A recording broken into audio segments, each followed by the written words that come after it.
You know, a few weeks ago, Jerry Jones said he would be open to bringing Mike McCarthy back as his head coach.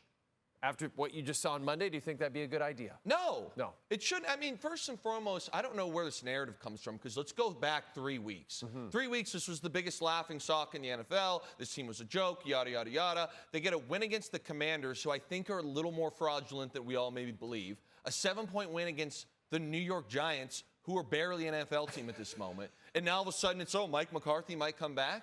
Mike McCarthy, let's start here. You look at a head coach in this league, I think the first thing is the team takes on his identity. You know, let's go to Lions, toughness, grit, Dan Campbell. I'll go back to my guy, Pete Carroll, defense, kind of high flying. That's what we embody. What do the Cowboys do well? My answer would be nothing. They don't play defense well. They don't stop the run. They don't stop the pass. Offensively, I have no idea what their identity is. You know, they try and run the football. They're okay at it. Not really. They don't pass the ball super efficiently. So you'd think, oh, you know, maybe Mike McCarthy is a great clock manager or a details guy.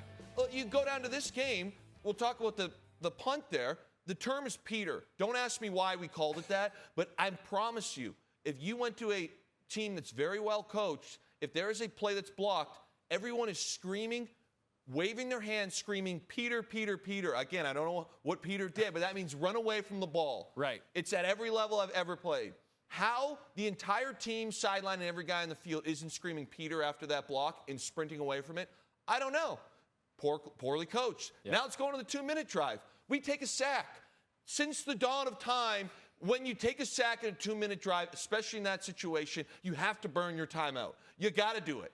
We don't burn the timeout. We got to get everybody back, and you know what they do? Take another sack. Right. I mean, you sit here and I say, should Mike McCarthy be back? What does this team do well? And the answer is literally nothing. There are some coaches out there. I know there's the Belichicks are out there. Yes. The John Grudens are potentially out there. I was in camp with John Gruden. He's a funny guy. I like the guy.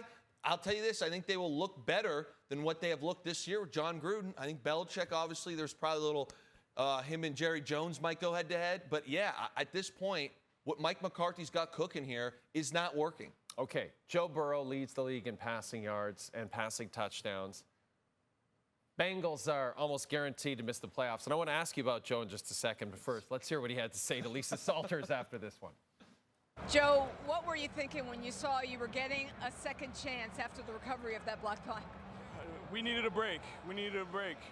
We haven't got many this year, but it was nice to get that one. Nice to come out of this with a win.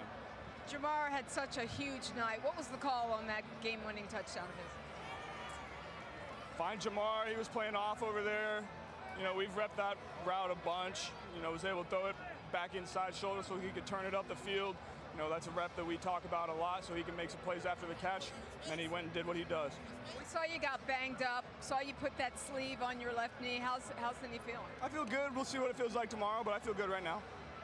It's been such a frustrating season. So many close losses. Just what felt different to get you over the hump tonight? We made some plays down the stretch. You know, we caught a break there on the blocked punt, but we were able to make the plays down the stretch to win. All right, thank you, Joe. Yeah, thanks. I mean, this guy's playing lights out. Fourth straight game with 300-plus passing yards and 3 touchdowns. Yeah. He was just awesome, in this football game. He's really been great all year long, and clearly he is not 100% healthy. So in your minds, is this just a wasted year for Joe Burrow? Yeah, and for him, what's tough, too, is that right now, you know, if you flip their record around, then all of a sudden this guy's probably neck and neck with Josh Allen for MVP talk. Sure, yep. Coming into this thing, I think he had 30 tutties throwing and 5 picks, another 3, like you said, 364. He did have a pick today. And it's like, man, these guys' numbers are phenomenal. And I sit here and say, in this league where you want a quarterback to kind of take you to the promised land, he's done everything he literally can.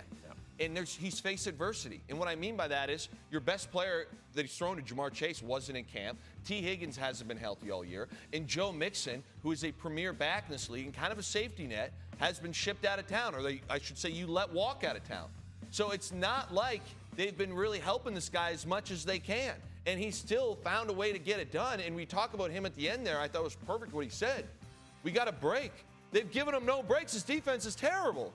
So, you know, you get one break and a guy like Joe Burrow finds a way to get the job done. But you look at, I compare him to Patrick Mahomes. Obviously, his numbers are a lot better this year. You give Patrick Mahomes the smallest break, and they're going to win by 2. Yeah. But Joe's had no help all year. And, the Jamar Chase contract situation is where the season started for the Bengals, and I feel like everything kind of went pear-shaped after that, right? Yes. And so Justin Jefferson signs that massive contract in the offseason. Chase wants something even bigger. They don't give it to him. He holds out. He doesn't get the contract he wants. He comes out, 14 receptions, 177 yards, 2 touchdowns. In this game alone, he leads the NFL in touch. So in other words, he was like, you want me to show you how good I am? Here, I'm going to show you. Even on a team that's not that good this season. So do you think he gets that contract in the offseason? So there's 2 sides of this, and it's very, very fascinating how this will play off. So you think of, put your thought process in the front office of the Bengals. Right. You think you're kind of jammed up and you have to pay him. Jefferson has set the market at $35 million. So you got to go out here. You drafted Jamar Chase. He's your guy. He's either 1A or 1B in the NFL right now, behind Jefferson or in front of him, whoever you like, as the best wide receiver in the NFL. You got to be around that $35 million mark. It makes sense. Get it done. You can't let this guy walk. Right. Seems simple. That's the front office side of it. Yes, but now in the same breath, I pose this question to you. You go out here and you pay him $35 million, which is he deserves every penny of that $35 million. You have Joe Burrow making $55 million. So now you have $90 million of, I think the cap right now is $255, locked up in 2 players on offense. Jay, we just had a conversation about Joe Burrow wasting an MVP season. So my point here is, you pay Jamar, and now all of a sudden, what's different next year? You run into the same issues where you have a very, very poor defense. And do you have enough to overcome that with Joe Burrow and Jamar Chase? I think this year answers that question. So really, the front office has got to sit here, look into the draft, look into free agency, and find a way. Part of the reason why Minnesota was able to pay Jefferson all that money is because they got Sam Darnold on a very small contract, and at the time they were hoping J.J. McCarthy was going to be their guy. Yeah. You look at the 49ers, Brock Purdy, he's got a lot of weapons around him. Guys Rookie you can deal. pay, he's on a rookie deal. Yeah. They don't have that luxury. So again, I'm sure there's going to be a split in that front office, and it'll be very, very fascinating to see what happens. And it's the Bengals. Yes. So it's a whole other thing. You got a fan base that suffered for a long time.